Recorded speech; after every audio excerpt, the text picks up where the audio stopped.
நண்பர்களே, அனைவருக்கும் வணக்கம். இது ஒரு நிமிட கதை.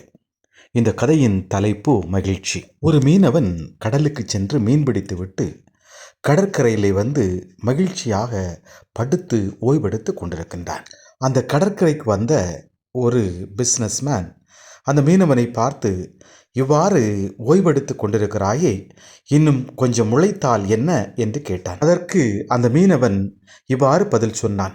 இன்னும் முளைத்தால் நீ வைத்திருக்கக்கூடிய கட்டுமரத்திலிருந்து ஒரு போட் ஒன்றை வாங்கலாம் என்று பதிலளித்தான் அந்த பிஸ்னஸ்மேன். போட் வாங்கினால் என்ன என்று அடுத்ததாக கேட்டான் அந்த மீனவன். நீ இன்னும் கொஞ்சம் உழைத்தால் ஒரு கப்பலை வாங்கலாம் என்று பதில் சொன்னான் அந்த பிஸ்னஸ்மேன்.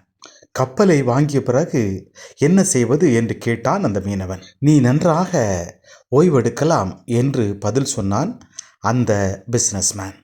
அதைத்தானே நான் இப்பொழுது எடுத்துக்கொண்டிருக்கிறேன் என்று பதில் சொன்னான் அந்த மீனவன். ஆம் நண்பர்களே, நாம் உழைத்து வாழ்க்கையிலே முன்னேற வேண்டும். அதற்காக சிறு சிறு இன்பங்களை நாம் தொலைத்துவிடக்கூடாது.